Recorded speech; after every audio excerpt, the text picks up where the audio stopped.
And welcome back, our lovely audience over the internet. This is me, Lasse Liikkanen, speaking from the box here in Helsinki. And we're going to open up our afternoon session with this alternate variation of the stream in which I'm looking up at my webcam. But I'm not here alone. Instead, I'm here with three gentlemen from England. I hope that they are in England and not in Scotland or anywhere else, UK.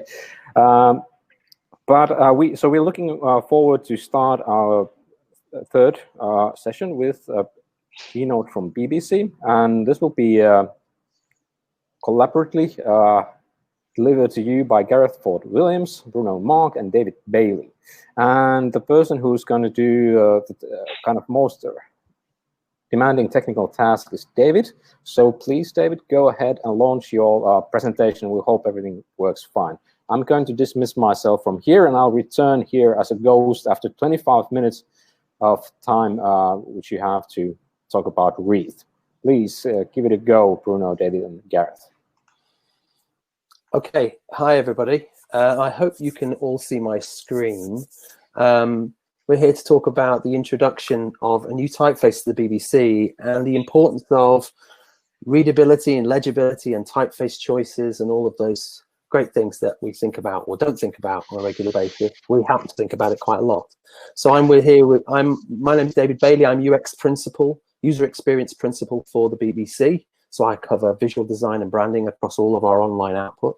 I'm with my colleague Gareth Williams, who's the head of our accessibility team at the BBC, and Bruno Maag, who's the founder director of Dalton Maag, a world-renowned typeface design agency, who did the work for us and help us introduce this typeface.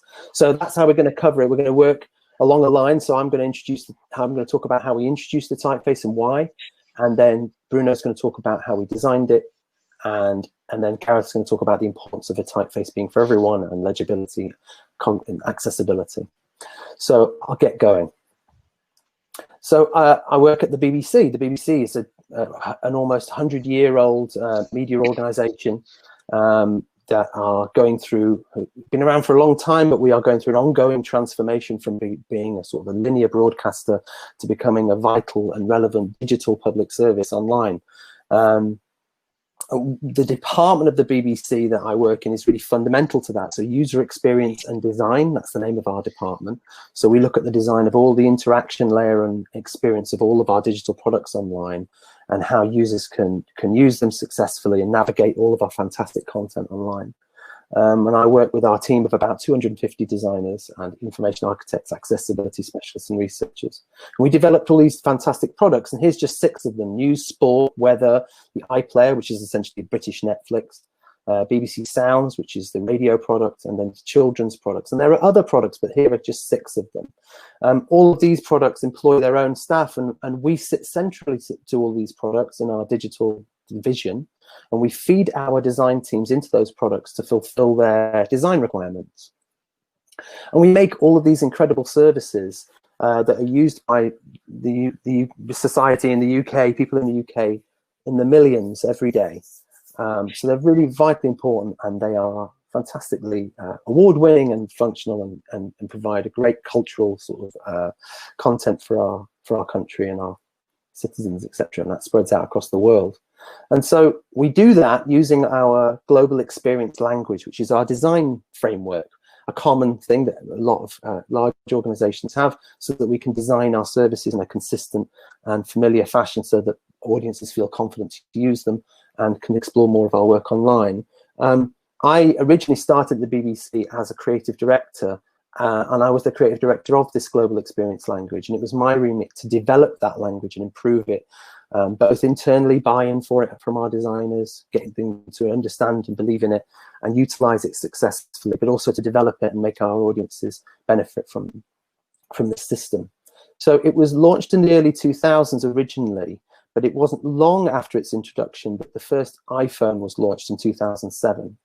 And this saw the exponential rise of people reading long-form articles on very small screens. Now that puts a lot of tax on people's eyes and reading, and it was this sort of massive step change in the way that we were consuming content online using these small screens. So when I arrived at the BBC in 2014, I sort of looked at our design language and thought about where I could improve it and where our teams could improve it and make it more distinctive and relevant and user-friendly for people.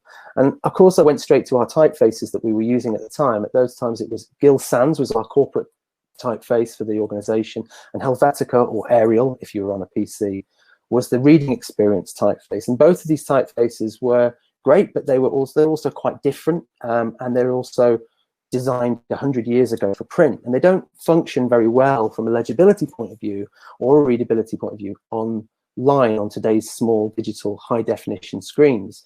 So you get this kind of legibility and readability issues when you reduce words down to small point sizes. They start to sort of it becomes a little bit ambiguous depending on their design and the sort of the way that each of the characters is designed. And so we were looking to kind of like solve these issues by potentially introducing a new typeface. Well, what other things could a new typeface do? Well, it could improve our distinctiveness. So many other organizations, peer organizations in the media industry had already introduced their own typefaces successfully, thereby benefiting their visual identity and visual branding. And also, it would save us money. If we had our own typeface, well, then we could stop paying licenses for all of these other typefaces that were owned by third parties. So, you know, so it's about on a mission really to travel around the BBC and engage with the many, many stakeholders in our organization and sort of share the benefits of introducing a new typeface, which in itself is quite a large challenge for the BBC, a large organization, over 20,000 employees in the UK. It's a big thing to introduce a new typeface. But eventually, after much sort of wearing out of the shoe leather, moving around the country, talking to people, I eventually got the proposal up to the executive board of the BBC. And our really mission was to make a new typeface that would be more legible, more visually distinctive, and that would save money. And this was agreed upon, finally, after like a lot of work. We put out the call to a number of design agencies that created typefaces, and Dalton Maag were the agency that ticked all the boxes, as their portfolio of work really ticked all the boxes when it came to multilingual typeface design, legibility and readability. They really know how to produce typefaces that are very functional, high functioning. And they're great at distinctiveness and character, and here are 3 examples of that. So this was the beginning of our education. I took a group of like key people from across the organization to go to meet with Bruno Maag and the team at his studio, and we began our education in typeface design. And it's at this point that I'm going to hand over to Bruno. Thank you, David. Can you please advance to the next slide? Like David said, to begin with, before we even started designing, we actually have meetings and workshops, you know, as a part of an educational program. When you design typefaces, and in particular for accessibility, you have to bear in mind 3 points of accessibility: emotional, functional, and technical. So by emotional, I mean, do you actually like the typeface? If you don't like the typeface and the typography it is set within, there's no point, you know, creating for functionality, because you will not read it. It has to be functional. By that I mean legibility and readability. How easy is it to decipher individual characters? How smoothly can you read it? And the last one, of course, is technical, which means the font software. A font is a piece of software that has to operate within a system and in conjunction with other programs or browsers, etc., etc. So it has to be technically accessible as well. And if any one of those points fails, then the typeface is not successful in regards to accessibility. Now, in those workshops, or the purpose of the workshops was, first of all, to get to know each other. And we created a series of different exercises. For example, hopes and fears. What were the BBC hoping to get out of the design? What did they fear would happen with the new typeface? But we also wanted to establish a common vocabulary, you know, and it's particularly important to do so when you start talking about emotions. You know, most of us who would find it very, very difficult to kind of properly verbalize our emotions. And most of us understand different things, when we say friendly, warm, or accessible, or soft. So we created visual exercises like you can see here, where we have a grid whereby we place different typeface styles into each of the quadrants to get a visual understanding of what we mean by a verbal definition of an emotion. Next slide, please. Eventually, throughout these exercises, we started getting a design direction, but we also had to establish a more technical vocabulary, a typeface design specific vocabulary. Here, you see some of the basic anatomy that you have in a typeface. We're talking about baseline, X height, cap height, ascenders, descenders, and all these expressions are extremely important to be able to cohesively and precisely communicate with one another when we're talking about a typeface. And again, trying to establish an emotion about a typeface. It's no good saying, oh, that upper right bit of the N, should be a little bit and so and so. Use the right terminology, and that helps everyone. So the workshop was very much designed to be an educational process for the BBC, but also for ourselves. Next slide, please. So eventually, throughout the various workshops, we built, together with the BBC, we built a definitive brief and a final comprehensive brief. And then the designers at Delta Maag started actually interpreting that brief and started creating a variation of different designs in a sans serif style and in a serif style to then be presented in a further workshop to the BBC. Here you can see about 7 variants. We call those design ideas, and they kind of capture the basic design direction the typeface, the typographic expression can take. So here we're really interested in capturing the emotional accessibility. Does the look and feel of the typeface represent what the BBC stands for? Next one. In a next step, we chose 2 of these design directions and started exploring them into more of a design concept, incorporating the feedback the teams at the BBC had given us. And you can see that there are 2 distinct stylistic directions. The top example is what we will call a humanist design, where you have open character shapes. If you look at the capital C, for example, or the lowercase e, the termination is open, as opposed to the bottom example where the characters or the terminations close in. The bottom example will be termed as a grotesque typeface. Big part of that is in the conceptual stage is, of course, to also include any what we called other writing systems. There's a term called non-Latin, but that's kind of like a little bit colonial. So we actually refer to it as other writing systems, and in this instance, Cyrillic, which is because Russia is a big market for the BBC. Next slide, please. A further part of the design concept is to already establish what kind of font styles, the weights, the range of weights that the font family should have. And in this instance, you can see the middle 2 weights, the regular and the bold. They're really the workhorse typefaces. They're designed to be read every single day at smaller sizes, whereas the outer weights, the light and the extra bold, are more for titling and for display. And they have a little bit more expression, a little bit more personality. So these are really designed still to be highly legible and highly readable, but to attract your attention. Whereas the middle weights are really here to be read and nothing else. We then very soon, with these design concepts in both the humanist and the grotesque direction, we started applying them into a variety of media, and obviously a variety of the products that the BBC has, such as news, sports and weather to see how the typefaces, how the styles perform in those particular environments, and are they, you know, emotionally, are they appropriate, and how does the play between the serif and the sans serif work? You know, how can people utilize them? Next slide, please.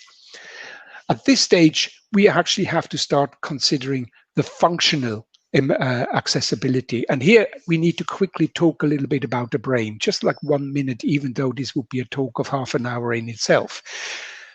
What you have here is a view of the left hemisphere. The red dot is the visual word form area that just sits sort of like right here behind the top of your left ear, where every single character that you read gets decoded and attributed. Syllables get put together, word shapes get put together, and the word shape is then being sent into the lexical or semantic area to attach a meaning.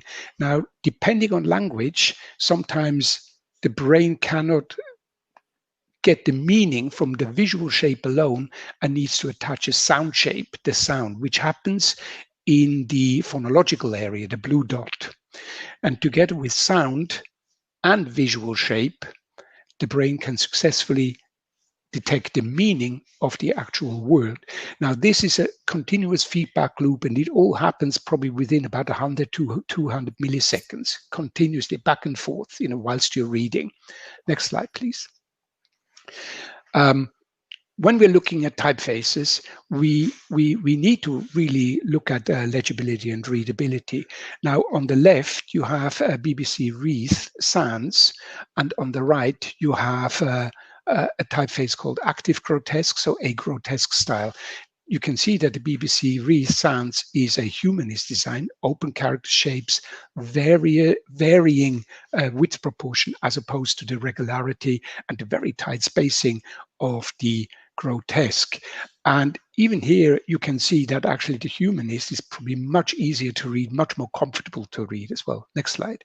And this can be even more, can be even better illustrated by just slightly blurring it, you know, maybe putting out a condition where someone has a visual impairment, for example, and you can see that the humanist design performs much better. Next slide, please.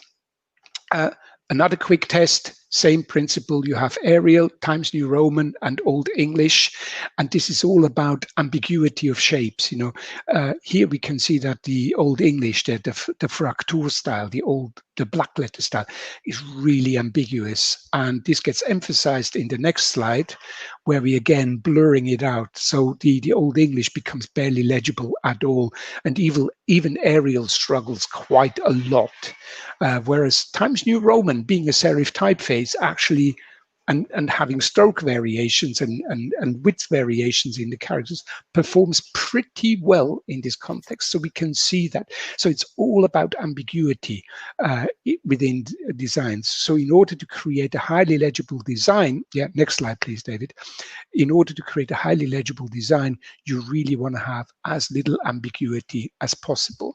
So now, with all this in mind, we sort of like continued the process of refining the design concepts, and also added more foreign writing systems, you know, such as Arabic, Devanagari, and Greek, in case that the BBC may want to actually explore those markets in the future. There is also a functional and practical reasons for adding potential writing systems right at the beginning, because of the structure of the typefaces, and to already assess where potentially pitfalls and hurdles could occur. Next slide. Eventually, the design concept was finalized, and we built it out, all the styles, into a full character set, consisting of both a full Latin character set, which includes support for Eastern and Western European languages, as well as a Cyrillic character set that supports all the languages of the former Soviet Union. So altogether we probably have about 600 characters in each of these fonts. There's also an enhanced typographic set. We have small capitals for enhanced typographic usage, and we have a number of ligages, so letter pair combinations for enhanced typography as well. Next slide, please. And this is just a quick overview when it has transited. Yeah, this is an overview of the first usage of the typeface in the wild, and that was published about 2 years ago when BBC Sports went live with the new typeface. And BBC Sports used it to great effect. And then now we have BBC News as well, which is slowly going live, I think, particularly on the app, isn't it? I'm not sure if the web... It's live almost everywhere apart from, I think, the homepage index. But it's, exactly. Yeah, and I think this is now the point where we're handing over to Gareth. Hi, so I'm Gareth Williams, so head of UX design for accessibility.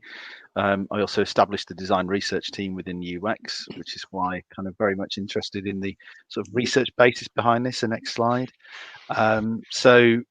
We've actually just transitioned to a new director general last week, but this is the previous director general, and all of them say and reflect exactly what's in our charter, that the BBC is for everyone.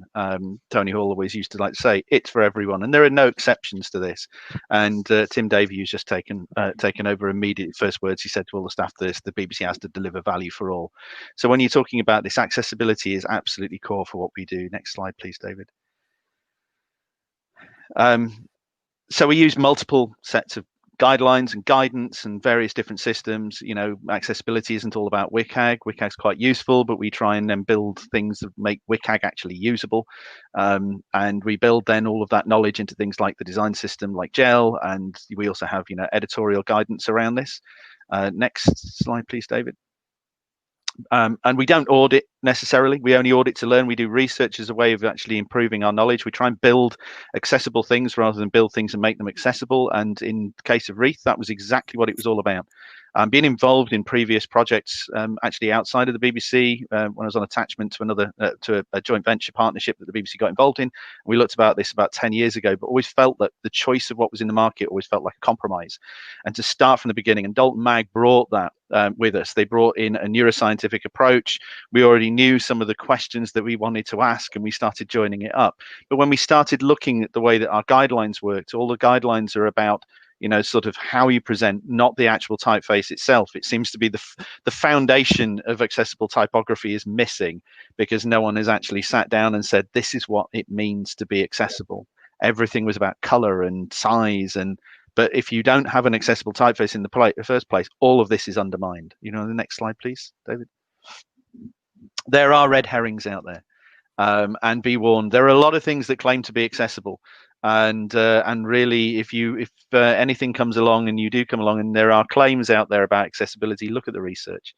One of the things we did, obviously we went out there and did our homework on this, and it seems to be that people design off a hypothesis and then try and prove it after the fact, which means that the research is completely undermined because it's setting out to affirm decisions rather than confirm them, rather than to direct them. And so all of this, we started right at the beginning and just said, right, we're going to ignore all of these and start with first principles. Do you want to go to the next slide, please, David?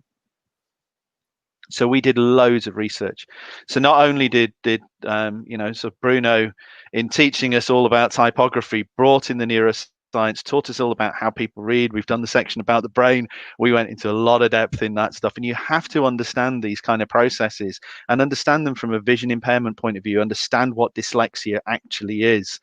And look at the medical side of it and look at the real challenges around this. And this is where we just turned around and said, right, okay, we need to do a lot of lab-based research. We need to make sure we're benchmarking this absolutely properly and using that data to come back in, help us make decisions. And I always call a lot of people with impairments canaries in the coal mine, because it was an interesting slide that Bruno puts up where you blur it out. As soon as you get someone with a vision impairment coming in, they're the ones that are impacted first by the design decision. Everyone is impacted, but they're the ones that will pinpoint the problem really quickly because it's much more profound to them.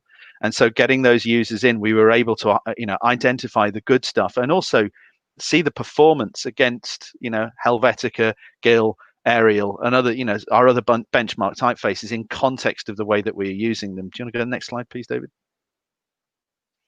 So we were able to look at, we were able to identify key features, and there are a lot more beyond this, but they are, there's a lot of things that attribute to accessibility around type. We were able to look at it from a human point of view as well, and turn around and start matching those type of things up, and then giving it context and as well, and testing within context of delivery. So news tickers, closed captions, all the ways that we use it, signage, it had to perform in all spaces. Next one, David. Nearly finished. And so this is what we ended up with, which is BBC Reith. And we know, we were able to be incredibly confident when this thing went live that it then goes back to exactly what the exec talk about, what the Royal Charter talks about, and we delivered a typeface for all. Right, thank you. And we named it Reith after our original Director General of the BBC back in 1922, who set out that vision for us as a public service. So that's where the name comes from. Thanks for listening to us. There is a film that we produced about the creation of the typeface, which you can see on our website, which is bbc.co.uk/gel. So do go and take a look at that. And that is us.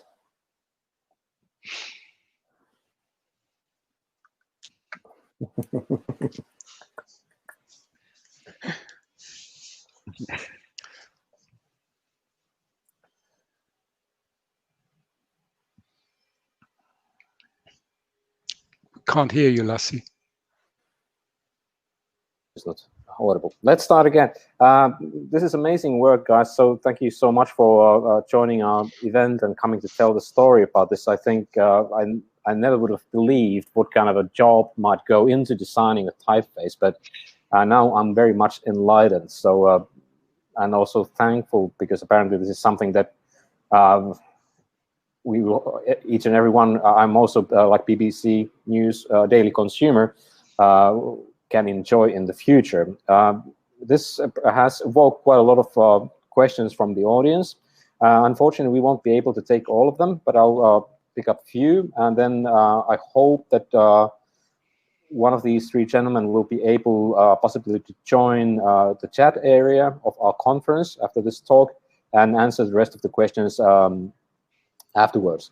Mm-hmm.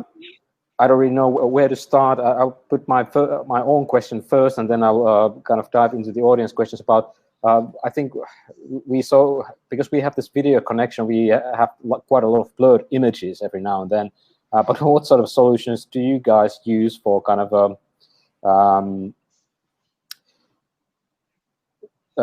visualizing or simulating the visual impairments, for instance?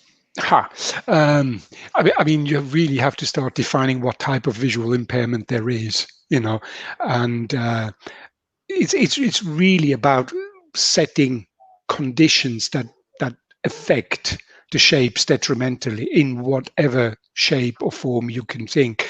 I mean, what I did was, with the blurring is a basic condition. I think it's what is it called that old people get? Glaucoma. Glaucoma, exactly. Yeah. But then you have people who only have peripheral vision, where the central vision is completely blocked out altogether, so they only see on the side. So their process of reading is completely different, So it's really about kind of like just creating some generalized conditions to see how it performs and what can be done, and make some educated guesses. So emulation gets you to a certain point, but you have to then get users. Yeah. And then you almost use the users then to calibrate your emulation. So were you able to get close by the way that you were approaching it? And if you were, then you were doing something quite good. But then the users then bring in all sorts of additional information on this. You can't replace users in this way, but it gets you to a good place to start engaging with users around emulation. Good. I'll squeeze in one more question before we unfortunately have to switch to further. But this question about, is there anybody at BBC who is actually controlling the consistency of the typeface use across different services? So I mean, I guess I'm one of those people that is because I'm the person that sort of got this thing off the ground. A lot of people come to me as the sort of the type guy at the BBC, and because my work is all about the visual identity and visual brand and experience of the BBC Online. I'm working closely with the global experience language team. So there is a team that are directly connected to our design framework and develop it. And they oversee the implementation of Reith across our estate. So, and then they do bug fixes alongside Maag, and they introduce new languages. So there is a team that are focused on consistent approach to typefaces across the BBC, and that's the GEL team within user experience and design. There was also a question about how in the first place did you get this kind of huge project ongoing, but I'm not sure if you can answer that in 30 seconds. Maybe that's one for the chat in a bit. One thing I did notice on that first question, by the way, we've got 4 people here who are all vision impaired. So one of the good things you can do is take your glasses off and let the vision impairment take over. You know, the amount of people that forget they've got an assistive technology on their face. That's true. Yeah, because it's so common.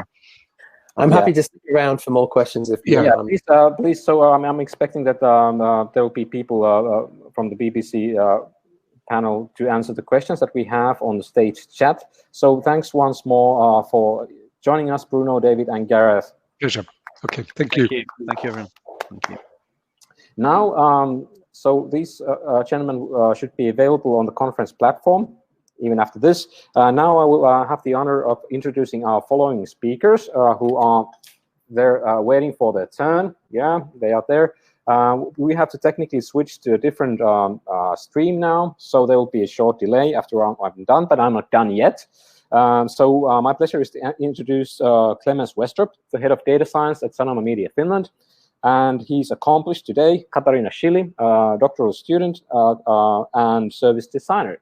And they will be discussing the service design / data science things. And now I will cancel my own broadcast here, and we'll see you in a couple of about 30 seconds. Please press play on the stage in order to kind of continue watching. But please bear with me about 30 seconds and then press play.